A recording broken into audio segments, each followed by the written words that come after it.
oración y vamos a comenzar con el estudio de hoy. Padre, te agradecemos por este día, te agradecemos porque podamos estar juntos como una parte de tu iglesia para reflexionar en tu palabra, para intentar conocerte un poco más, para escucharte. Y te pedimos que sea así, que nos hables, que hables a nuestros corazones y que nos ayudes a tener un corazón predispuesto a escucharte y ser transformado por tu palabra. Gracias una vez más, en el nombre de Jesús. Amén. Bueno, vamos a arrancar con el estudio de hoy. Vamos a continuar con el capítulo 12 de Génesis, ¿sí? Que venimos viendo hace ya un par de domingos. Hoy vamos a centrarnos un poco en la segunda parte de este capítulo. Pero primero quería repasar un temita como para que que nos ayude quizás, por lo menos a mí me ha ayudado a comprender un poco más cómo esto se relaciona con toda la historia de la Biblia, ¿sí? Porque Génesis 12 es un capítulo que podríamos decir es como bisagra, como pivot en la historia de la Biblia. ¿Por qué les parece que puede llegar a ser así? Por lo que ya hemos visto de Génesis 12.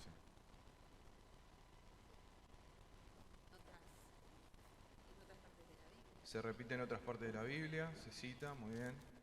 ¿Qué más? ¿Qué hay? ¿Qué cambia en Génesis 12? Está la promesa, ¿eh? Entonces, hasta ahora nosotros todo lo que vimos es Dios tratando con la humanidad, como una comunidad completa. Y en Génesis 12 vemos que Él empieza y elige un hombre, para que a través de su familia la bendición de Dios alcance a todas las naciones, ¿no? Hemos visto eso con la elección de Abraham. Entonces, este capítulo marca una especie de cambio en cómo viene desarrollándose la historia bíblica, porque hasta ahora decíamos, Dios trata con la humanidad y ahora Dios elige un hombre y le dice, yo voy a tratar con vos, con tu familia, de ahora en más, para que mi bendición alcance al resto de las familias de la tierra. ¿Sí? Entonces, quería que repasemos un poco cómo funcionan las tramas, ¿sí? Las narrativas. Entonces, ahí tenemos como un esquema, ¿no? Tenemos una introducción que en lo que venimos viendo hasta ahora es Dios creando, ordenando la creación, creando un lugar propicio para que el ser humano se desarrolle, prospere y pueda relacionarse con Él. Luego se presenta un conflicto. ¿Cuál sería ese conflicto? El pecado del hombre, ¿eh? Adán, Eva, que son llamados con un propósito, toman una decisión que podríamos decir, entre comillas, arruina el plan de Dios. ¿Sí? Sabemos que no es así, pero cuando lo vemos narrativamente podemos decir, bueno, lo que hicieron arruinó todo lo que se estaba armando. Y Dios promete en Génesis 3:15 que va a venir ¿qué cosa? El Redentor, la simiente de la mujer que iba a derrotar, a destruir a la serpiente. ¿Sí? Ahí tenemos el conflicto. Después de toda la introducción se presenta este conflicto.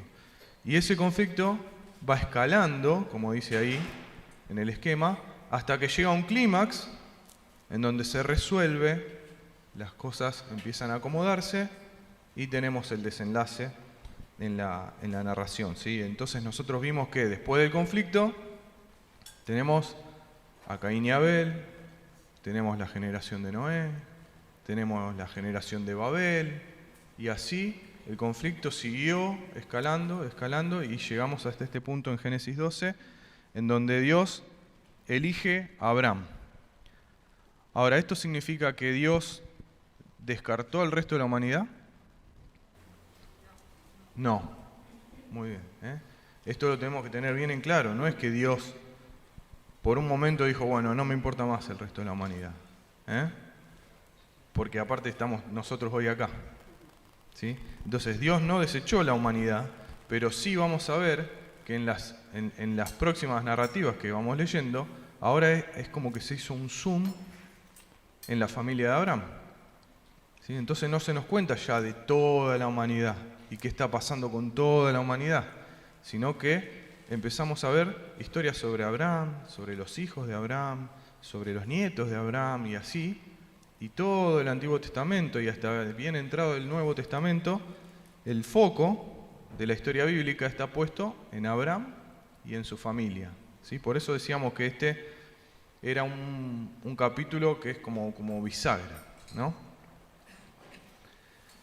Ahora, ¿por qué Abraham?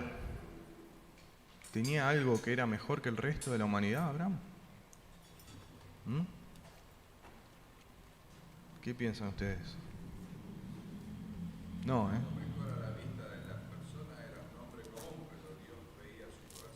Bueno, bien. Soberanía de Dios. Soberanía de Dios. Dios, decía, el Dios puede haber visto algo en su corazón que nosotros no vemos. Está la soberanía de Dios, que dijo, bueno, elijo a Abraham, ¿sí? Y definitivamente, nada a nuestra vista nos hace ver que Abraham tenía algo destacable, como aquellos poderosos que vimos hace un tiempo, ¿no? Que eran hombres de renombre, que todos querían ser como ellos. No, de Abraham no se nos dice nada de eso. Y fíjense, yo tomé algunos ejemplos de la familia de Abraham, los que vienen después de él, pero que nos representan también que la elección de Abraham y su familia no era por nada de ninguna cualidad de ellos mismos. Acá hay tres pasajes del libro de Deuteronomio, cuando Moisés está hablando con ellos antes de él partir a la presencia del Señor y de que ellos entren a la tierra prometida. ¿Sí? Y fíjense las cosas que le dice. Deuteronomio 9:6. Comprende, pues, que no es por tu justicia que el Señor tu Dios te da esta buena tierra para poseerla, pues eres un pueblo terco. Entonces ahí le está diciendo, no es que vos te ganaste nada, no es que vos hiciste algo para que Dios te regale esta tierra. Ustedes son un pueblo terco, rebelde.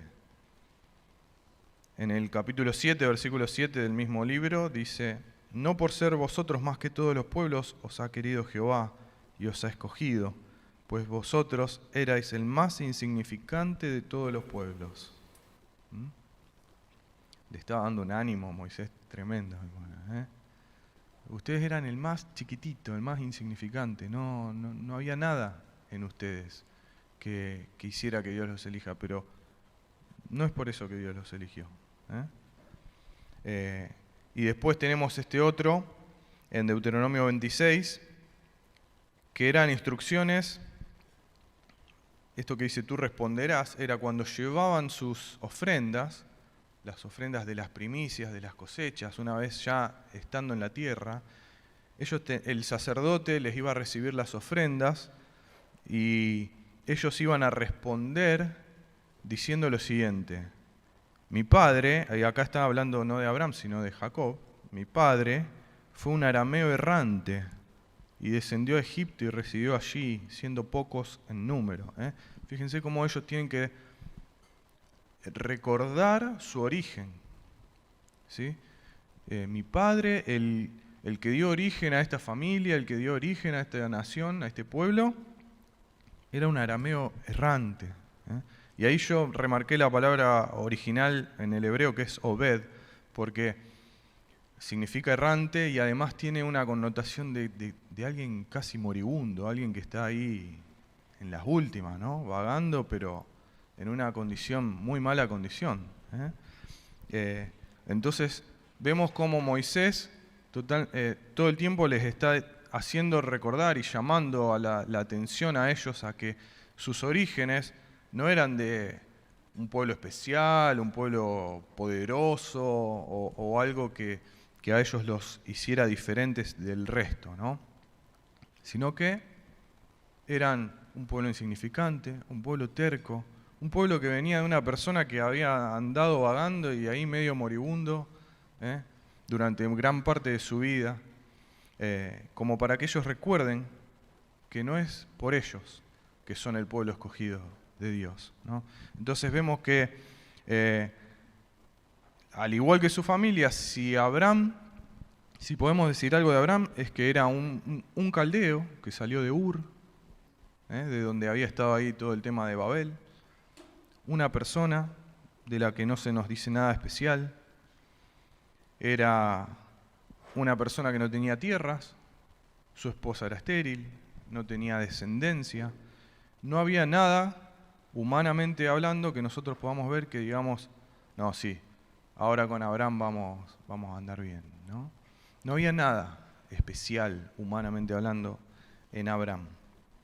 Entonces, no es que Abraham, por ser Abraham, era distinto al resto de la humanidad que vinimos estudiando hasta ahora, sino que Dios, como dijo el pastor, en su soberanía, decide elegirlo a él y trabajar con esta persona que aunque era una persona de edad avanzada, que no tenía descendencia y que no tenía tierra, nada, Dios dice, yo te voy a dar todo eso, ¿no?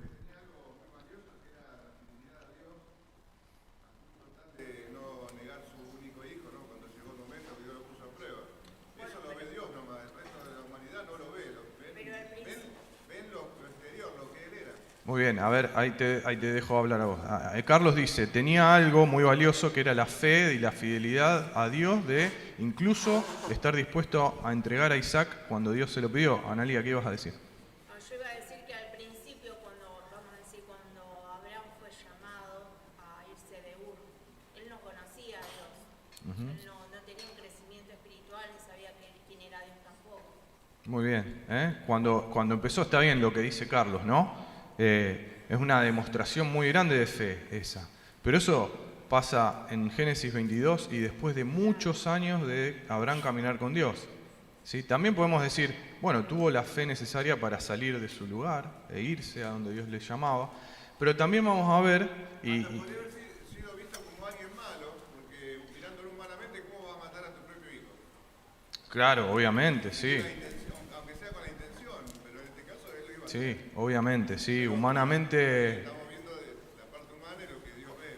Humanamente hablando no tenía ningún sentido, incluso es una perversidad haber intentado, aunque sea, matar a su hijo, pero vamos a ver incluso en la historia que vamos a entrar hoy, en Génesis 12, que también Abraham tiene sus momentos de incredulidad y de falla, ¿no? Y bueno, justamente iba a eso, aunque Abraham nosotros vemos que consigue tener una relación íntima con Dios. Recuerdan cuando Dios viene a destruir Sodoma y Gomorra y él habla con él y come, y tiene una intimidad con el Señor, como quizá hasta que después aparece Moisés, que también se dice que hablaba cara a cara con Dios.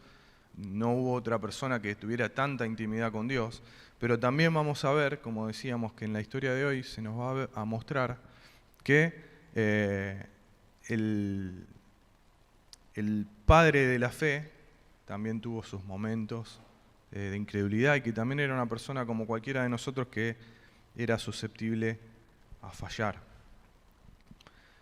Tanto Franco como Seba los domingos anteriores hablaron de que ahora había una diferencia, ¿no? Porque hay una promesa de por medio, ¿sí? A Adán y a Noé Dios les dijo, fructifíquense, multiplíquense, ¿sí? Pero en Génesis 12, 2, ¿qué le dice a Abraham? Una nación grande. Haré de ti una nación grande y te bendeciré, engrandeceré tu nombre y a causa de eso serás bendición, ¿sí? Entonces, acá esto ya lo habíamos estudiado, pero como que la carga activa de que pase esto ahora la tiene Dios en lugar de Abraham, ¿sí? Entonces ahora tenemos una promesa. ¿En qué consistía esa promesa? Ahí vemos los puntos principales, ¿no? Una gran descendencia, la tierra de Canaán por heredad, recibir un gran nombre, que era lo que buscaba la gente de Babel, como también ya vimos, y ser bendición para todas las naciones. Pero ¿qué pasa? Que el resto de Génesis, y podríamos decir todo el resto del Antiguo Testamento, vamos a ver que lo que sucede es que Abraham y su familia después de él, lo único que hacen es poner en riesgo esta promesa de Dios. este propósito de Dios, ¿sí? Vamos a empezar con la historia de hoy, que lo vamos a ver a Abraham entregando a Sara, a Sarai en este momento. Y así, a lo largo de todo Génesis y de todo el Antiguo Testamento, vamos a ver cómo Abraham y su familia constantemente están poniendo en riesgo esta promesa que Dios le hizo. Entonces, ¿qué pasa? Que se desarrolla lo que podríamos llamar una trama secundaria a la primera que decíamos. Dios creó todo y el hombre se rebela. Y entonces, a partir del pecado, empieza una escalada de malas consecuencias para el hombre. Dios elige a Abraham, pero vamos a ver que Abraham y su familia tampoco están a la altura del llamado. Entonces, hay otra trama, ¿sí? Otra trama. Fíjense, a ver si ahí se ve el esquema. Sí, ahí está. Entonces, ahí tenemos ese esquema. Empieza la trama Dios y las naciones, hasta Génesis 1:11. Se desprende como una trama secundaria, que es Dios con Israel, la familia de Abraham, y que empieza con el mismo esquema, a escalar en conflicto. ¿Por qué? Porque Abraham y su familia, al igual que el resto de la humanidad, no están a la altura. Entonces ahora podríamos decir que hay dos cuestiones para resolver. Encontrar al verdadero Adán que gobierne con la autoridad de Dios, sometido a la voluntad de Dios, y encontrar al descendiente de Abraham que lleve la bendición a las naciones, ¿sí? Y como vemos ahí en el esquema, esas dos tramas tienen su clímax y su resolución ¿en quién? En Jesús. Entonces, ¿para qué vemos esto? Que suena medio aburrido.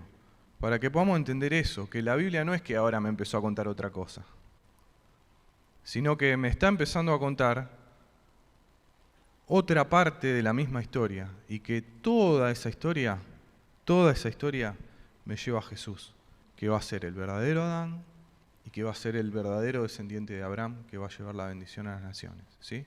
Y abajo, ahí si ven esos que parecen como olitas, son pequeñas historias que contribuyen a esa trama, ¿sí? No sé, la historia de hoy, la historia de Jacob, la historia de José en Egipto, la historia de los jueces, de los reyes, de los profetas, todo eso va contribuyendo a que avance la trama de la familia de Abraham, eso contribuye a que avance la trama de la humanidad, y todo confluye en la persona de Jesús, quien resuelve los conflictos de todo esto. No hay justo ni a un punto. O sea, Dios nunca encontró un punto hasta que apareciera Jesús, que recibió todo el juicio de Dios. Por eso, la vez pasada cuando estábamos hablando de la encimada de Marret, que significaba la cruz, y si él decía, la palabra decía que era maldito el que moría en un maradero, y cargó con toda la maldición. Claro, A lo largo de toda esta historia bíblica que vemos, de todas esas historias, no hay uno que pueda resolver esta cuestión. Hasta que llega Jesús, y como dice Estela, en Él se cierra todo y Él termina con esta maldición que está pesando sobre la humanidad de no poder relacionarse con Dios, ¿no? Pero bueno, habiendo hecho toda esta introducción, vamos a la historia de hoy, Génesis 12:10. Sí, Génesis 12:10.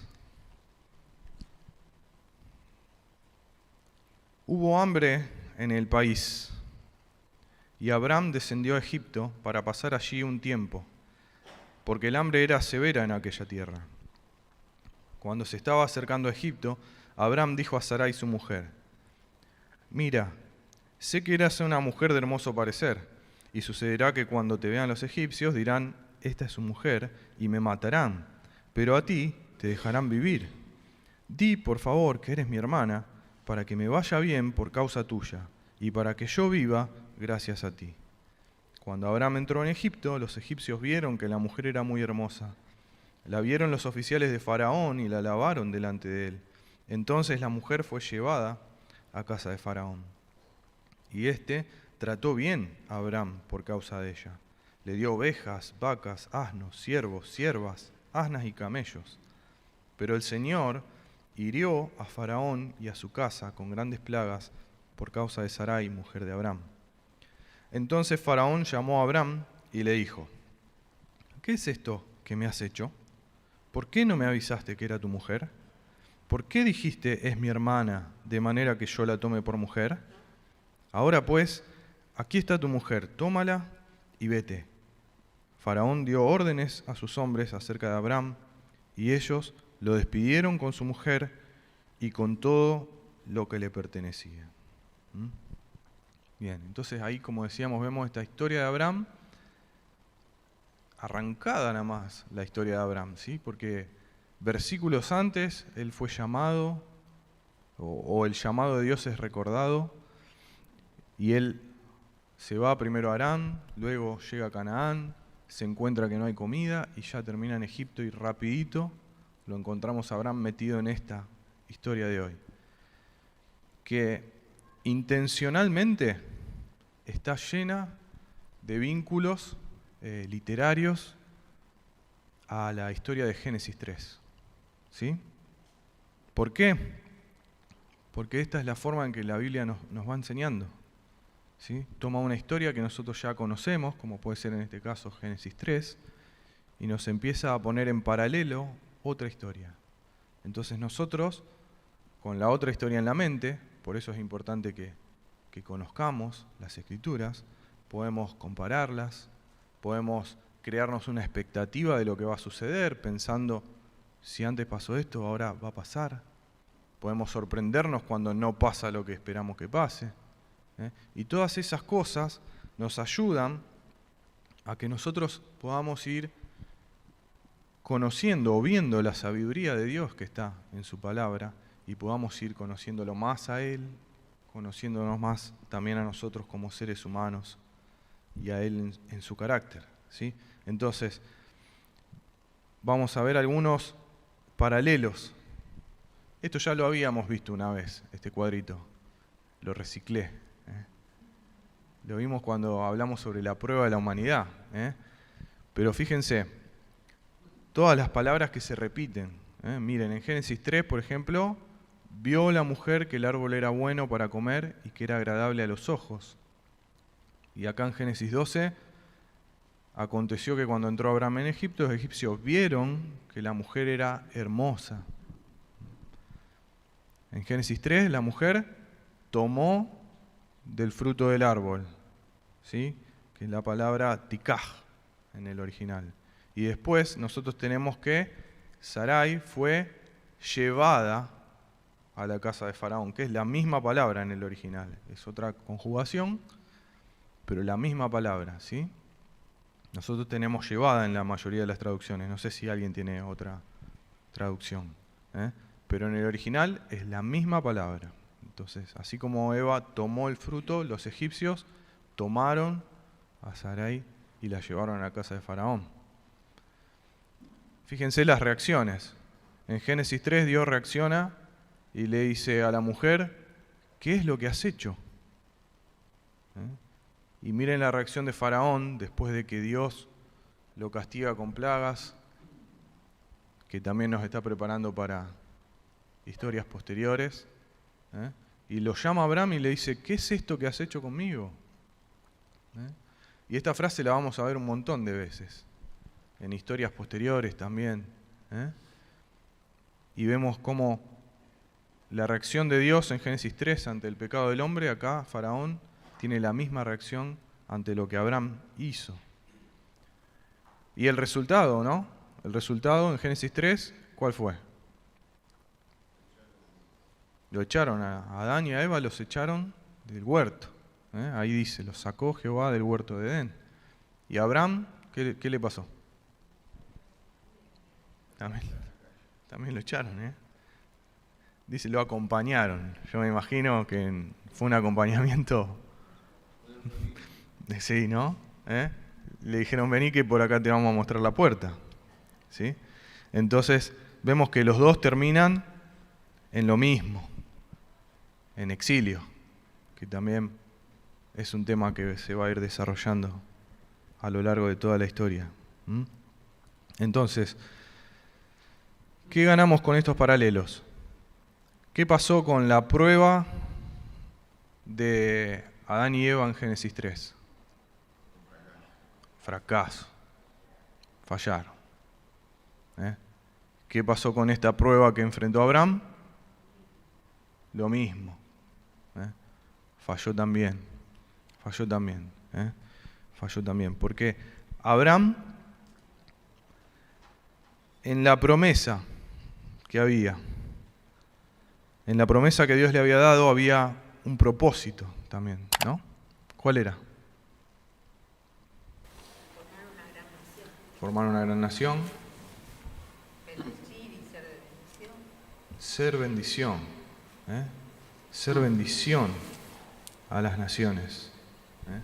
Ser bendición, fíjense, Génesis 12, 2 y 3. Haré de ti una nación grande y te bendeciré, engrandeceré tu nombre y serás bendición. Bendeciré a los que te bendigan y al que te maldiga maldeciré. En ti serán benditas todas las familias de la tierra. ¿Sí? Ahí está el propósito que Dios tiene con la familia de Abraham, que sean bendición, que en esa familia todo el resto de las familias sean benditas. ¿Y qué pasó? Fíjense ahí, ese es el versículo 17 de Génesis 12. ¿Qué dice?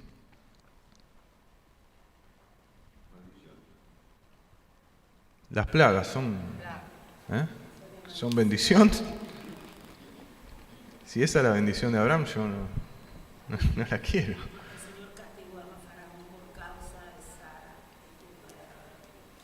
El Señor tuvo que tratar con Faraón y su casa, hirió a Faraón y su casa con plagas por culpa de lo que había hecho Abraham y Sara, de engañarlo. Entonces, en lugar de estar llevando la bendición, Abraham se transformó en maldición, como decía el pastor. Y lo interesante también es que no desciende de Abraham a cualquier tierra, sino a Egipto, que después justamente también sufre por causa de lo que hace con el pueblo que había tenido que ser bendecido por causa de Abraham.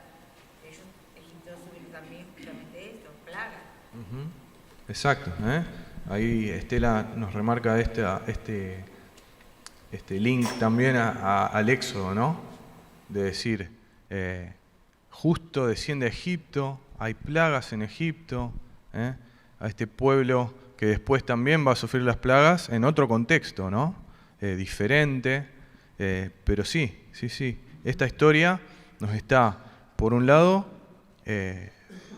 contando lo que sucede con Abraham y también haciendo como un avance de lo que va a pasar en el Éxodo, ¿sí? Donde el pueblo, la familia de Abraham, entra a Egipto, también hay unas plagas y ellos también terminan saliendo porque el faraón los termina sacando, ¿no? En el Éxodo.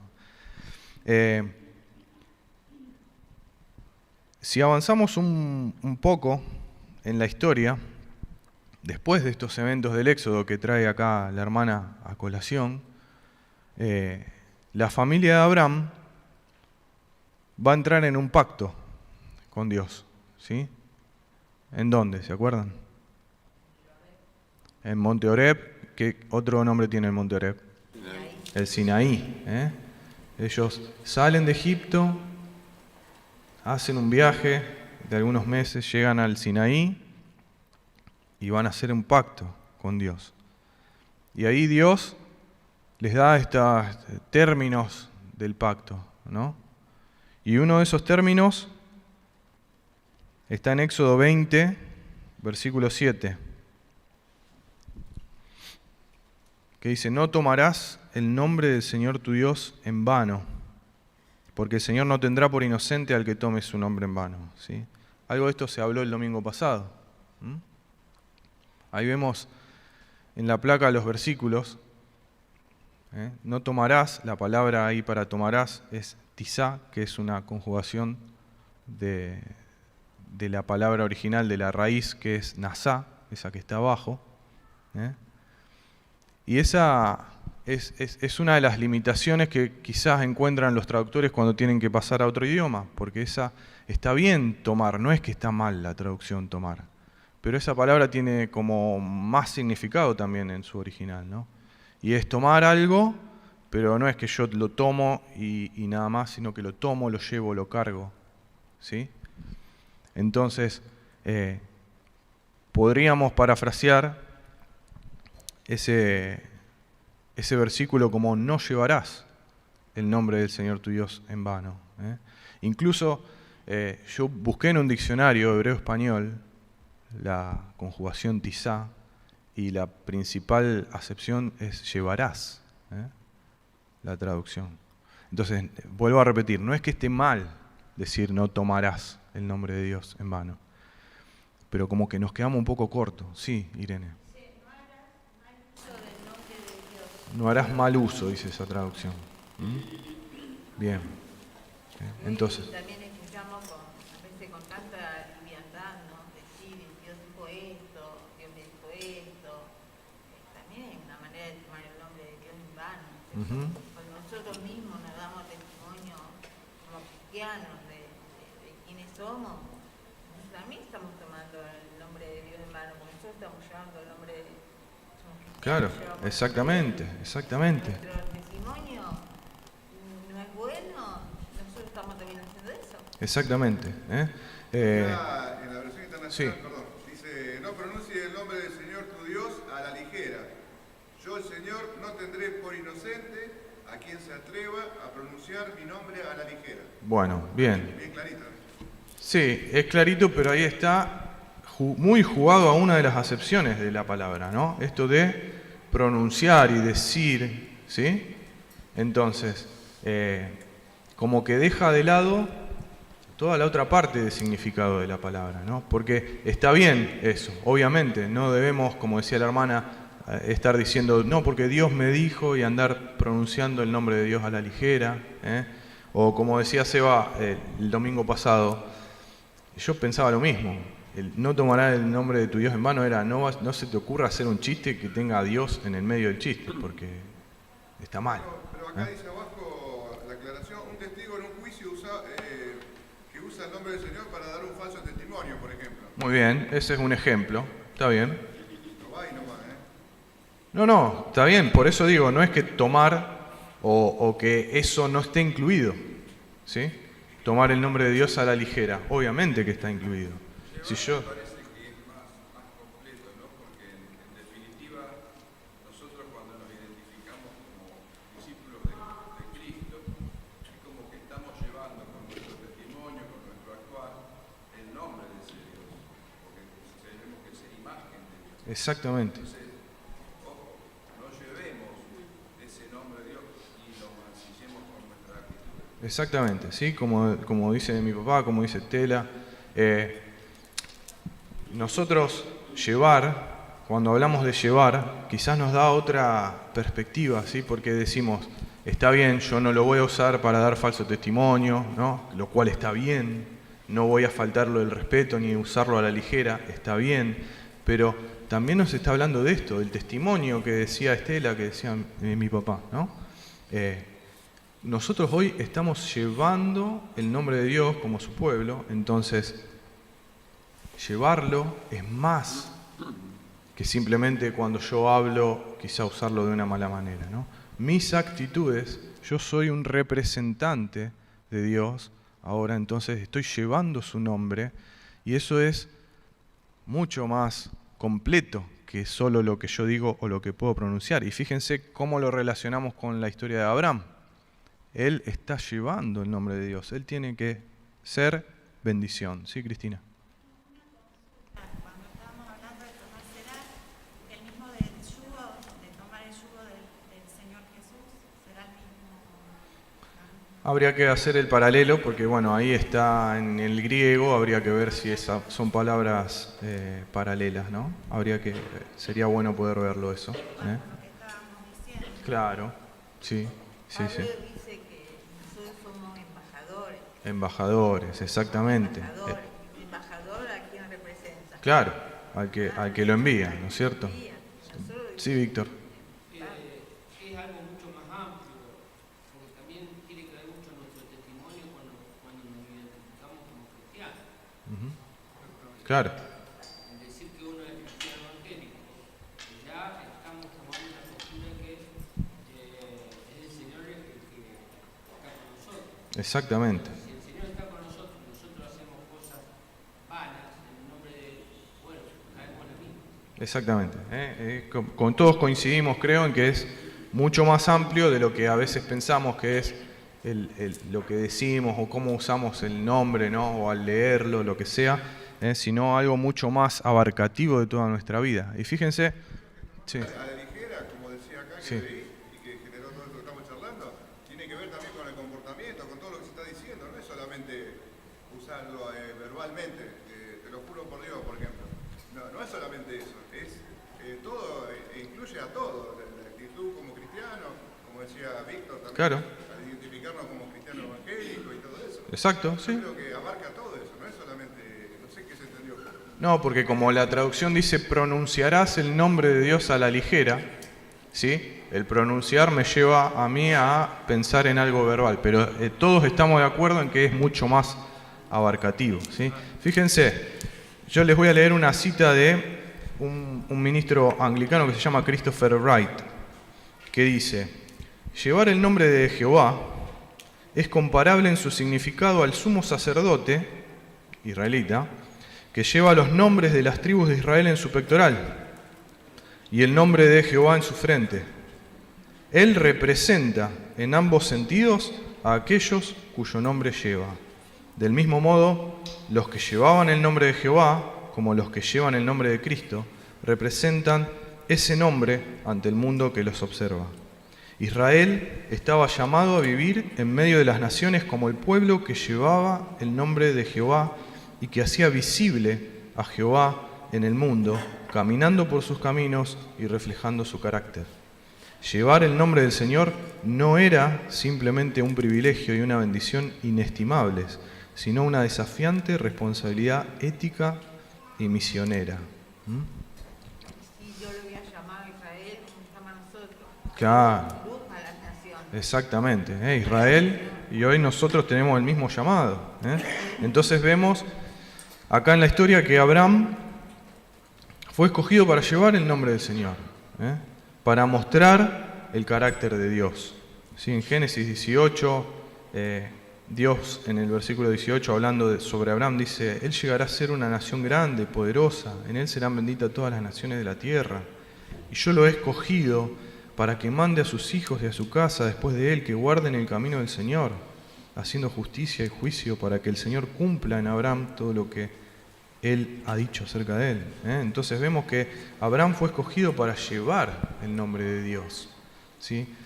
Pero en esta historia vemos que su incredulidad, su quizás falta de fe, podríamos decir, lo llevó a irse de la tierra que Dios le prometió, irse a Egipto, pensar en una estrategia que a sus ojos parecía buena, y aún a expensas de su esposa, él quería preservar su vida y que le vaya bien, a pesar de que está poniendo en riesgo la promesa, y aprovecharse de ese engaño para su beneficio económico, ¿no? Y procurarse su propia bendición. Entonces, Bueno, que hay algo sí. tan lindo acá, porque yo gracias al Señor he tenido la bendición de que me han regalado esta Biblia versión textual. Sí, Y es importante cuando Dios usa el tetragrama del nombre de Dios, usa Y, Sí. H, W y H, porque el nombre de Dios realmente Dios lo dio para no ser pronunciado, para no ser tomado en vano. Y no es casualidad que justamente en este versículo, en esta cita que vos viste de Génesis 18 y 18, yo lo he tenido que comprobar, porque cuando nosotros explicábamos a Israel, al pueblo de Israel, yo no sabía hebreo, había intentado estudiar, pero bueno, no lo logré. Pero sí tenía una Biblia escrita en hebreo. Y para asegurarme de que a ellos decirle que Dios te podía hacer hombre, yo tenía que recurrir al Antiguo Testamento. Y busqué justamente esto en Génesis 18. Y entre los tres personajes que se presentan a Abraham. Y justamente aparece esto, el tetragrama inconmensurable de Dios, así que es indiscutible que se los había dado para que no lo conocen. Que no se podía tomar el nombre de Dios así nomás, como así en vano. Muy bien, muy bien. Bueno, entonces en esta historia, y como decía la hermana, vemos ahí el tema de respetar a Dios, ¿no? Y su nombre. Pero en esta historia vemos, y la traíamos a colación por esto de la elección de Abraham, para que él y su familia sean bendición. Pero esta historia que leímos hoy de Abraham no, es como una prefigura de todo lo que va a pasar con su familia. Porque ellos también son elegidos para llevar el nombre de Dios, también por su incredulidad terminan alejándose de Dios permanentemente y ellos también acaban en el exilio, como le pasó a Abraham. Pero, ¿qué nos resalta la historia de hoy con Abraham y qué nos resalta la historia del pueblo de Israel acerca de Dios? Su fidelidad. Porque si Abraham y su familia no fueron desechados, no fue porque ellos fueron fieles al pacto o porque ellos fueron fieles a Dios, sino por el contrario, porque Dios fue fiel a su pacto con Israel y a ellos, ¿sí? Entonces, aunque ellos constantemente fracasaron en llevar el nombre de Dios como fueron convocados para hacerlo, Dios no los abandonó, ¿sí? Y vamos a leer un par de pasajes y ya vamos a ir terminando, pero quiero que veamos esto. Fíjense, el profeta Zacarías, capítulo 8, ¿sí? Zacarías está ubicado después del exilio de Babilonia, ¿sí? Después del exilio de Babilonia, cuando una pequeña porción del pueblo de Israel vuelve a su tierra, el profeta Zacarías junto con el profeta Ageo profetizan, y en el capítulo 8, versículo 11, Zacarías dice: pero ahora yo no trataré, está hablando Dios, ¿no? Yo no trataré al remanente de este pueblo como en los días pasados, declara el Señor de los ejércitos, porque habrá simiente de paz, la vid dará su fruto, la tierra dará su producto, y los cielos darán su rocío, y haré que el remanente de este pueblo herede todas estas cosas. Y sucederá que, como fueron maldición entre las naciones, casa de Judá y casa de Israel, así los salvaré para que sean bendición. ¿Ven? Entonces, ellos acabaron siendo maldición entre las naciones. Y Dios dice: yo voy a hacer algo. No se preocupen. Yo voy a intervenir. Yo los voy a salvar. Y así como ustedes fueron maldición, así como ustedes fallaron en llevar mi nombre, yo voy a hacer que puedan hacerlo. Acompáñenme, último pasaje que leemos. Ezequiel, capítulo 36. También Ezequiel está profetizando en Babilonia. En Babilonia. Ezequiel 36, vamos a leer desde el 16. Y dice: vino a mí palabra de Jehová diciendo: hijo de hombre, mientras la casa de Israel moraba en su tierra, la contaminó con sus caminos y con sus obras. Como inmundicia menstruosa fue su camino delante de mí. Y derramé mi ira sobre ellos por la sangre que derramaron sobre la tierra, porque con sus ídolos la contaminaron. Les esparcí por las naciones, y fueron dispersados por las tierras. Conforme a sus caminos y conforme a sus obras les juzgué. Y cuando llegaron a las naciones, miren esto, a donde fueron, profanaron mi santo nombre, diciéndose de ellos: estos son pueblo de Jehová, y de la tierra de él han salido. ¿Ven cómo ellos están llevando con su testimonio, como decían los hermanos, el nombre de Dios, y lo están profanando? Pero, dice versículo 21, he tenido dolor al ver mi santo nombre profanado por la casa de Israel entre las naciones, a donde fueron. Por tanto, di a la casa de Israel, así ha dicho Jehová el Señor, no lo hago por ustedes, oh casa de Israel, sino por causa de mi santo nombre, el cual profanaron ustedes entre las naciones a donde han llegado. Y santificaré mi grande nombre, profanado entre las naciones, el cual profanasteis vosotros en medio de ellas. Y sabrán las naciones que yo soy Jehová, dice Jehová el Señor, cuando sea santificado en vosotros delante de sus ojos. Y yo os tomaré de las naciones, y os recogeré de todas las tierras, y os traeré a vuestro país. Esparciré sobre vosotros agua limpia, seréis limpiados de todas vuestras inmundicias, y de todos vuestros ídolos os limpiaré. Os daré corazón nuevo, y pondré espíritu nuevo dentro de vosotros, y quitaré de vuestra carne el corazón de piedra, y os daré un corazón de carne. Podemos seguir leyendo, un capítulo muy importante del profeta Ezequiel. Pero ven la dinámica. Ustedes fueron a las naciones como consecuencia de sus obras y fueron maldición, profanaron mi nombre. No hicieron lo que tenían que hacer. No llevaron mi nombre en alto, no lo santificaron. Pero tranquilos, que yo voy a hacer algo. ¿Por qué? Porque Dios se dolió al ver cómo estaba siendo tratado su nombre entre las naciones por su pueblo. Y este pasaje lo habíamos asociado con el nuevo nacimiento del que hablaba Jesús en Juan 3, ¿no? Y este nuevo corazón. Entonces vemos que necesitamos la intervención de Dios para poder llevar su nombre como corresponde. No podemos por nosotros mismos. Y esa es la conclusión. Podemos sacar muchas conclusiones de la historia de hoy, de Génesis 12. Pero nosotros vemos entonces acá, decíamos al principio, que se abrió como una trama secundaria a la historia de la Biblia, pero que es toda la misma historia, que todo confluye en Jesús, porque el verdadero Adán, el verdadero israelita, es Jesús, el que resolvió todo este lío que armamos como seres humanos, y que en Él, como decían los hermanos antes, ahora nosotros llevamos su nombre. Entonces, esto, como leíamos, es una bendición que creo que no podemos medirla, el ser llamados del nombre de Jesús. Pero también es una responsabilidad, ¿sí? No una responsabilidad que nosotros podamos hacer, pero sí la responsabilidad de rendirnos al Espíritu Santo que nos gobierne para que realmente podamos llevar su nombre como corresponde. Porque fíjense, 1 Pedro 2.9 dice que nosotros somos linaje escogido, real sacerdocio, nación santa, pueblo adquirido para posesión de Dios, a fin de ¿qué? De que anunciemos las virtudes de aquel que nos llamó de las tinieblas a su luz admirable. Entonces, hay un propósito en ese llamado, y es que podamos llevar el nombre y no llevarlo en vano. Pero si lo queremos hacer nosotros, vamos a entrar en la misma que la familia de Abraham. No vamos a poder.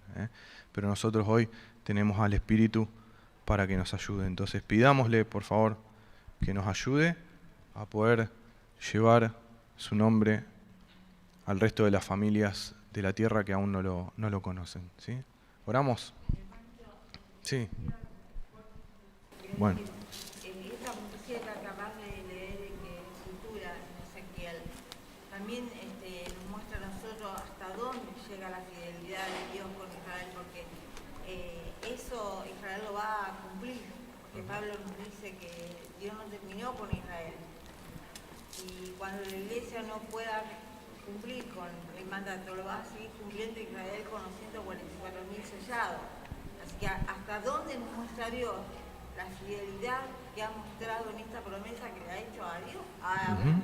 Sí, la fidelidad de Dios, vemos. Sí. No terminó con Israel, no terminó con Abraham, y él sigue siendo fiel, y fiel a pesar de todo. Sí, sí. Eso es algo que nos tenemos que llevar de esta historia también, la fidelidad de Dios para con Abraham, para con su pueblo, para con nosotros. Dios es fiel. Oramos. Padre, te agradecemos una vez más, como te decíamos, por tu palabra, porque tenemos la chance de leerla, de meditar en ella. Te rogamos que nos ayudes a hacerlo, que nos ayudes a hacernos los tiempos para poder usar esta herramienta que nos dejaste para conocerte, Señor. Queremos conocerte más para poder llevar tu nombre, Señor, para poder mostrar tu carácter al resto de las personas. Te pedimos perdón porque muchas veces fallamos en hacerlo y te rogamos que tu Espíritu sea quien guíe nuestras vidas para que podamos demostrar un poco de la imagen de nuestro Señor Jesús, Señor. Quédate con nosotros, bendecí lo que resta de esta reunión para que podamos disfrutar de tu presencia y de la comunión entre hermanos, Señor. En el nombre de Jesús te lo pedimos. Amén.